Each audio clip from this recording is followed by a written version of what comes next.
This is KUGAN CASSIUS for IFL TV in association with MTK Global. Is that actually an interview?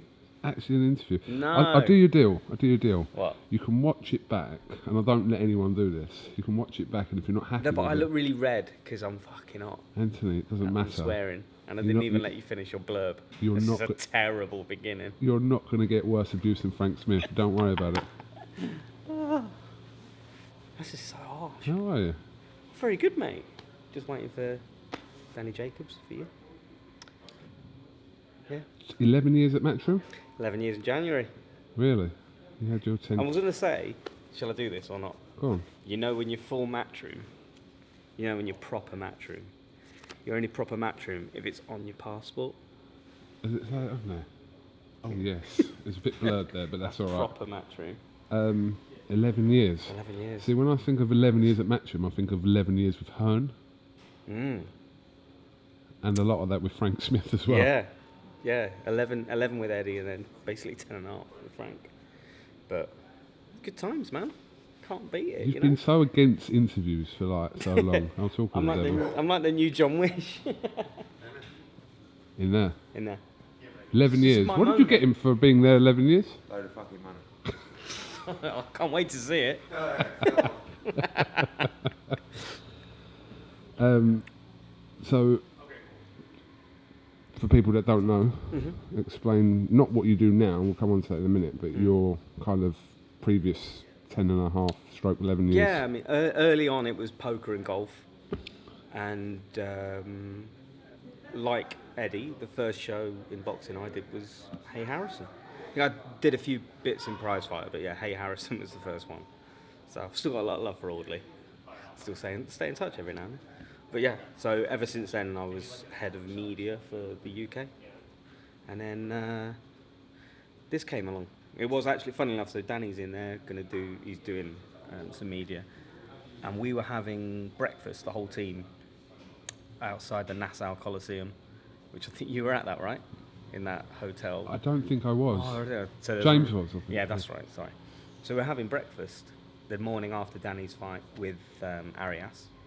And Eddie just kind of said, right, I think we're going to open an office in America. Anyone fancy it? Oh, well, yeah, absolutely. Because I'm probably, of everyone in the office, I have 0 ties. Or certainly, like, throughout the years, had 0 ties. So I used to get all the overseas fights, did all of James DeGale's fights, which were brilliant. Loads of other people's fights, did Cleverly, Fonfara, did going as far back as you remember, Purdy Alexander. That I was at. Yeah.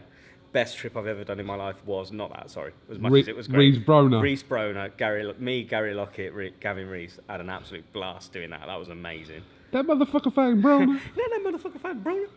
And then the road trip from hell, travelling up with a weight-drained Gavin Reese up the road to Atlantic City. But yeah. And he said, if you fancy it, let's do it. I'm going to open an office. And you never really know whether that's, let's be honest, if that's an Eddie Hearn line, I'm going to open an office in New York. And then sure enough, obviously DAZN came along, they did the deal, and he wanted a team. And I've always, I holiday in New York, which probably sounds really sad, but I just love the city. And he said, let's do it. Let's go for it. The job's yours. Which, I know Eddie and obviously Frank gets a lot of stick, and people get a lot of stick about saying how Matchroom's a family business and they promote from within, but they really do. They really do. And they offered, the chance initially was given to me over anybody else to take the job, and didn't really have to hesitate to come over here and work. Obviously, wasn't 100% sure it was going to be full time. But it's obviously becoming full-time now and will be. And and here we are, It's just like mega exciting to be in that awesome city. We're building a really cool little team, getting to know each other a little bit. It's quite different from the UK guys because they obviously know inside out, it's like another show. It's almost like put it all together, pick it up, pack it up, move to the next city when we're just getting to know each other in the New York office a bit. But yeah, it's all good. As we kind of have a thriving UK scene right now, Yeah. isn't that something that you'll kind of miss doing those kind of big UK fight nights? Now you've handed the reins to Mr. Dan Barnard. DB. Hey Barnold. Yeah, I guess so. I went back to the Bellew fight because Tony was like, "You better come back." He actually texted Eddie, "You better be coming back." And it was nice to be around the buzz, but that's Dan's gig now, so I won't get involved in that. If he needs any help, I'm like always there to help. But of course I'll miss that buzz. But it's a nice, like, after 10, like I say, nudging 11 years, it's nice to have a new challenge. And it's so different here. Yeah, from every aspect of doing a show, from the UK to here is so different. It's just, I bore the shit out of everyone, of yourself and everyone watching, well, those few people who will watch, about how different it is, but it is vastly different. So and that's a great challenge, to try and build something similar or better than we've got in the UK. But that took a long time, and it's still getting bigger. And obviously the competition back home is they're chasing Eddie, and then the other way around, we're chasing the more established people over here. So yeah, it's a proper challenge. But I think that's nice at my stage in career and stage in life, I guess. Pros and cons of working for Mr. Hearn. Three of each. 3 of each. You can go alternate, or you can just go one after the other. Cool. That's harsh. I'll do a con. A 2-prong con. You know more about what's happening by watching your videos with him than sharing an office with him. I know this. Or following his Twitter feed. You get a lot of like media will contact you going, so and so's happening on the 5th of May. You go, yeah, definitely, I knew that. And you like work it out because they've watched your video. 3 of each. That's harsh. I don't know. It's like I've been with him for, like I say, 11 years now. Literally opposite. And pros, like, lets you get on with it.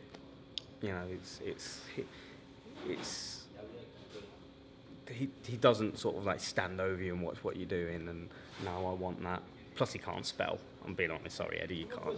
So he's never gonna criticise a press release because he ain't gonna be outright a bell. Have you ever, my language, fucked a press release up and he's like rung you up and go, "What the hell is this?" It must have happened. Not so much.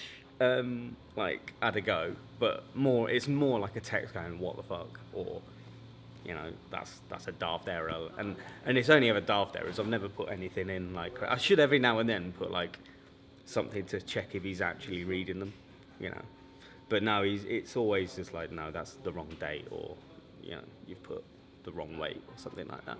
But no, I've never done an absolute shocker. I don't think anyway. If you didn't know Eddie Hearn personally, which obviously you do, Knob. Yeah. Oh, right, yeah. No, but if you didn't know him and you just watched IFL videos, what would your opinion about him be, like, truthfully? Well, I'll be a little bit biased in that respect because I'm a big snooker fan as well. So when the job came up on like the Guardian's website, and obviously it was like Matchroom Sport, and even the description mentioned Barry Hearn in the thing, and so I was like, I'm going to work in Barry's offices and stuff like that. So I knew. I was a little. So you applied for a job for Barry Hearn ahead of Eddie Hearn? No. Eddie interviewed me. Oh, okay. Admits he was hungover when he interviewed me. Did he? He him. That's encouraging. I know him and Matt Porter, the head of PDC, and at the time the Leyton Orient chief exec, which I think he's become the Leyton Orient chief exec again. They interviewed me, and they'd been out the night before. And they admitted. Was he still drunk? Yeah, well, he won't admit it, but Matt Porter is like much more honest. And he was like, "Mate, because I'm surprised you couldn't smell the vodka from the other side of the door." I was living in Notting Hill, nowhere like salubrious in Notting Hill, just like in a flat share. I was on my way back there going, "Oh, that went really well." And Eddie picked up the phone. I was like, and he wanted to check something with me. He wanted to check if I was going to learn how to drive. Because you've seen the offices in the middle of nowhere, and I didn't know how to drive at the time. And I said, yeah, I'm going to have lessons, 100% going to have lessons. I'll be learning how to drive within like 6 months, and I still can't 11 drive. years on. I still can't drive. There's no need now, I'm here.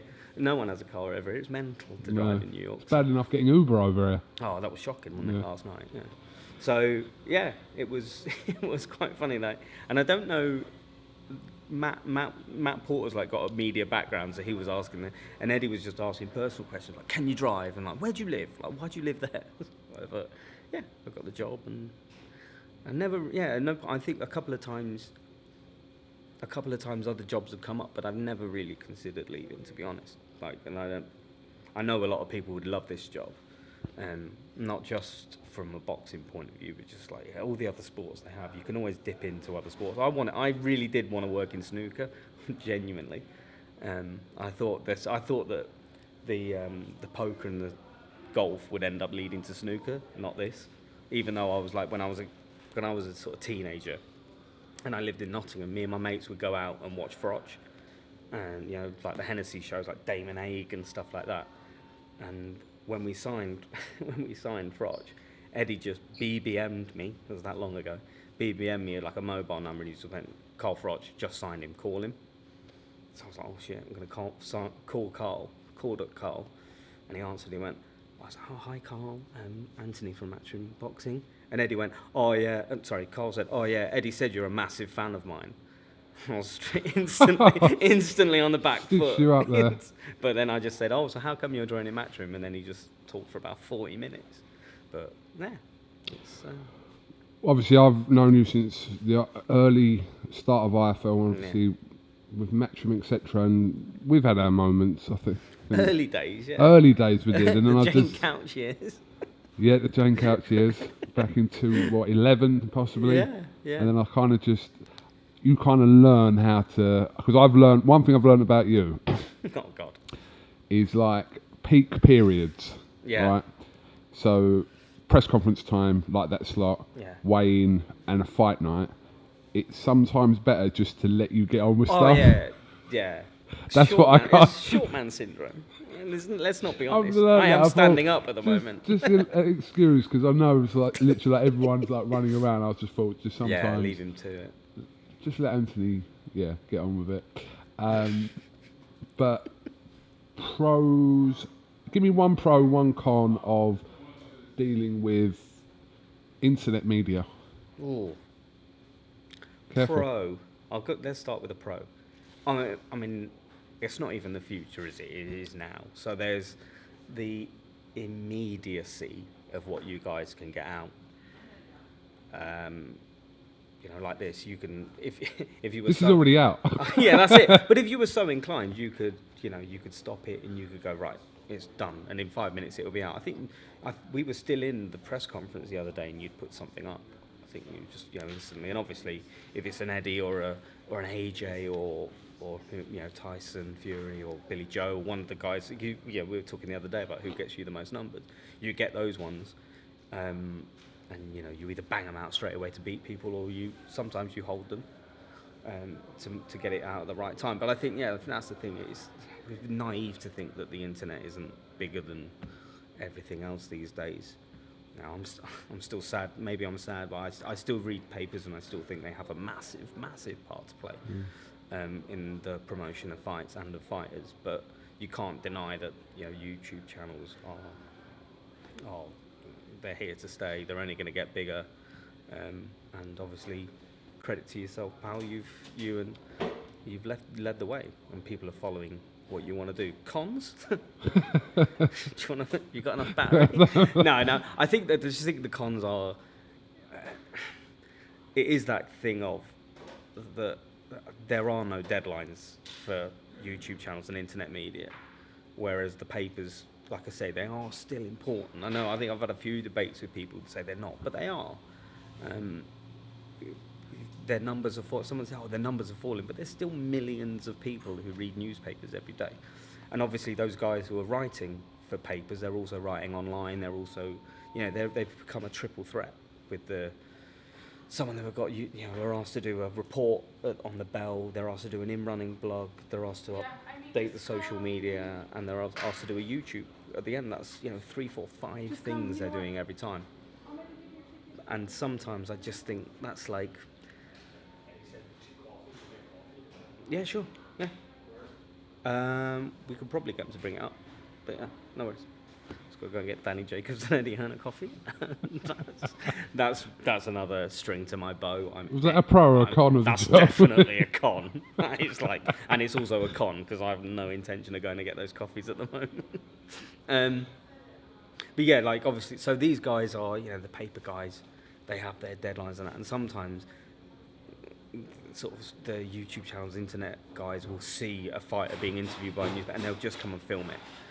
And it's just counterproductive to everyone because the newspaper guy will kick off at the internet guy like, oh, come on, you know, we're on a deadline, we need to hold this, you know, embargoes exist and stuff like that. So that can be a bit frustrating because ultimately it's just wait a couple of minutes. Wait a couple of minutes and you'll get your turn, instead of just crowding around everyone and that. And of course, filming at fights. You know, we say don't film in the arena, and some people try and get away with it. You don't help in that because you're allowed, but people don't understand there are reasons why you are allowed, and there are reasons why you, why other people and there are restrictions. You know, don't film the ring and stuff like that. But it's a little bit frustrating in that respect that sometimes people just try and, you know, push it. But that's the nature of it. Everyone wants to get a little exclusive and things like that. And I understand that. But also they need, you know, people just need to understand that we've got contracts and, you know, rights, activation and stuff like that to adhere to. So yeah. But no, I mean, it's, there's no doubt that you've created an industry on your own. So well done. But maybe you need to create a union and some guidelines at the same time. I don't want anyone else in the union though. No, that's it. It'll be a Christmas party of one. Yeah. You know. Well, it's like the new wave. How it is in the next 5 years, you don't know because it's all dependent on really how kind of YouTube maintains itself as well. Because you know it wouldn't have the effect it does without kind of that platform. You know, YouTube's there and heavily watched across all kind of sports. So you know, but if every now and then I look at, you know, you look at YouTube and you look at Twitter, and sometimes you think, how is this free? Because it's unbelievable. Some of the stuff you get on Twitter, you know, when people like celebrities start having a go at each other, or on YouTube people put out videos that are just awesome. You think, how's that free? I know obviously there's advertising and stuff like that. Don't give them ideas. I know. But you think though, don't you? Like, this is free. You know, someone has a pop at someone, or but it is. But like you say, yeah, you know, it's. They could slap not sanctions on it, but certain elements of it could end up becoming pay to view and hidden behind paywalls and that. But a lot of websites, you know, a lot of news websites have suffered by putting themselves behind a paywall. And obviously, you know, not that long ago, the Sun was behind a paywall. They're not behind a paywall anymore. So I don't really think paywalls work online. So I don't think that'll ever happen to YouTube. I think you're safe. You know, obviously the money that Eddie's still paying you, is it 500 still? Yeah, rupees. Well, that's the thing, you know. Well, now dollars if you're coming over here as well. We'll get you a little. It's about 500 quid anyway. Yeah, get you a little top up. Yeah, tell me about it. Okay, 18 minutes. 18 minutes.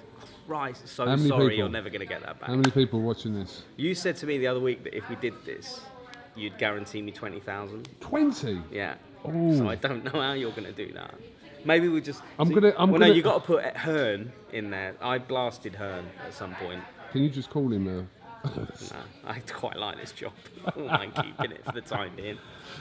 Maybe Joker Markowski can come and pop in, or no, Frank. No, they've got have we their got own any YouTube comments we can read out about Frank? No, we'll save that for them too. If he's the B-Tech Eddie Hearn, am I the? I don't know. What am I? Oh no, I shouldn't have asked that. That's going to be flooded now. I'm like... Leave your comments here. We disable comments. I'm the poor man's Richard Maynard. Okay. Yeah. Well, fair enough. Yeah. Richard will watch this somewhere. Word will get back to Richard. A lot of time for Richard. Nancy Lever, thank you very much for talking to IFL TV for the first time in nearly 10 years. And 9 years on the list. Yeah. There's going to be a few people at Matchroom like, where's my fucking one? Well, I know. Just pin them down, mate. Don't let them up. Just do what you did then. Just turn the camera on and start talking. I didn't even ask no, you because I knew you'd say no. No, that's it. You're very true. No, yeah. So I thought, damn you. I blame Danny Jacobs for being late. There you go. All right, no problem. Cheers, mate. Cheers, nice Lever Bomb.